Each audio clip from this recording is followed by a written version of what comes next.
വഖഫ് ഭേദഗതി ബില്ലുമായി ബന്ധപ്പെട്ട JPC റിപ്പോർട്ടിന് അംഗീകാരം നൽകിയിരിക്കുകയാണ് രാജ്യസഭ. പ്രതിപക്ഷ ബഹളത്തെ തുടർന്ന് നിർത്തിവെച്ച രാജ്യസഭ വീണ്ടും ചേർന്നു. വിവിധ ആവശ്യങ്ങൾ ഉന്നയിച്ച് പ്രതിപക്ഷ ബഹളത്തെ തുടർന്ന് ലോക്സഭ 2 മണി വരെയും നിർത്തിവെച്ചിരുന്നു.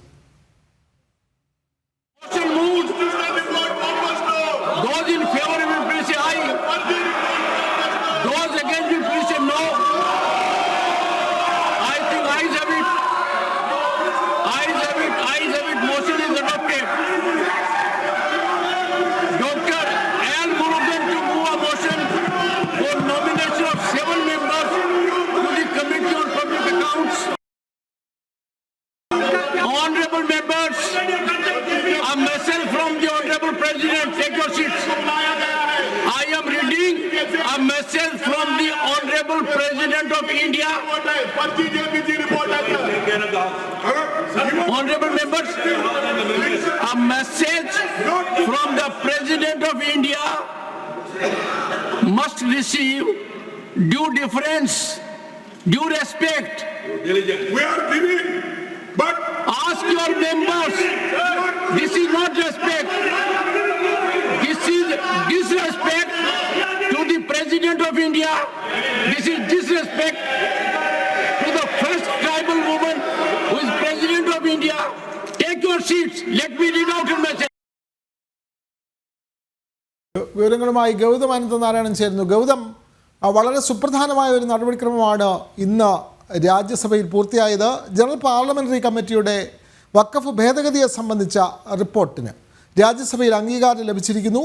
ഇനിയും നേരത്തെ അത് ലോക്സഭയിൽ അംഗീകാരം നേടിയതാണ്. ഇനി അടുത്ത സമ്മേളനത്തിൽ അങ്ങനെ വഖഫ് ഭേദഗതി ബിൽ പാസ്സാകുന്നു എന്നുള്ള വളരെ പ്രധാനപ്പെട്ട ഒരു കാര്യം പുറത്തു വരുന്നു. ഇന്ന് പ്രതിപക്ഷം ബഹളം വെച്ചത് ഈ JPC റിപ്പോർട്ടിന്മേൽ തന്നെയായിരുന്നോ ഇന്നത്തെ ബഹളം? ഗൗതം, വിനോദ്, ഇന്നത്തെ പ്രതിപക്ഷ ബഹളത്തിൻ്റെ പ്രധാന കാരണം JPCയുടെ വഖഫ് ഭേദഗതി ബില്ലുമായി ബന്ധപ്പെട്ടുള്ള റിപ്പോർട്ട് തന്നെയാണ്. ഈ റിപ്പോർട്ട് 11 മണിക്ക് സഭ ചേർന്നപ്പോൾ തന്നെ കേന്ദ്ര സർക്കാർ ടേബിൾ ചെയ്തു.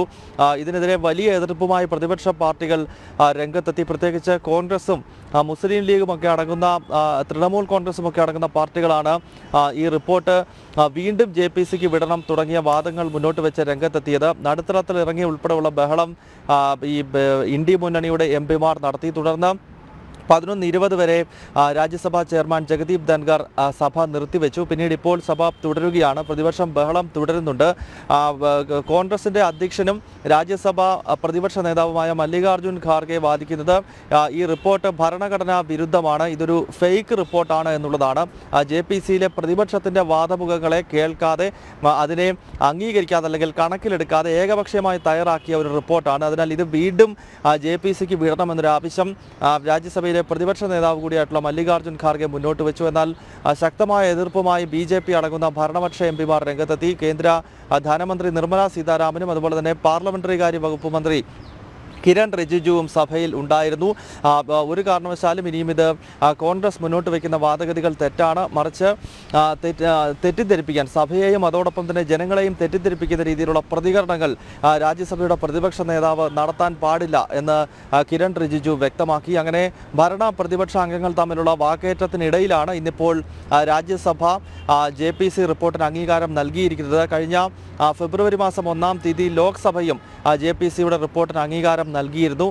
എന്തായാലും JPC റിപ്പോർട്ട് പാർലമെന്റിൽ ടേബിൾ ചെയ്ത പശ്ചാത്തലത്തിൽ ഒരുപക്ഷെ പാർലമെന്റിന്റെ അടുത്ത സമ്മേളനം ഇനിയും മാർച്ചിലാണ് ബജറ്റ് സമ്മേളനത്തിന്റെ 2-ാം ഘട്ടം നടക്കാൻ പോകുന്നത്. ആ ഘട്ടത്തിൽ ഒരുപക്ഷെ വഖഫ് ഭേദഗതി ബിൽ ഒരിക്കൽ കൂടി ഇരുസഭകളിലേക്കും കൊണ്ടുവരാനാണ് കേന്ദ്ര സർക്കാർ ആലോചിക്കുന്നത്. വിനോദ്, തീർച്ചയായും വഖഫ് ഭേദഗതിയെ സംബന്ധിച്ച JPC റിപ്പോർട്ടിനാണ് ഇന്ന് രാജ്യസഭയിൽ അംഗീകാരം നേടിയിരിക്കുന്നത്. നേരത്തെ ലോക്സഭയും JPC റിപ്പോർട്ട് അംഗീകരിച്ചു. ഇനി അടുത്ത സമ്മേളനത്തിൽ അതുകൊണ്ട് തന്നെ വഖഫ് ഭേദഗതി ബിൽ പാസ്സാകാനുള്ള സാധ്യതകൾ തെളിഞ്ഞിരിക്കുന്നു എന്നുള്ള വിവരമാണ് ഡൽഹിയിൽ നിന്നും ഗൗതം അനന്തനാരായണൻ പങ്കുവെക്കുന്നത്.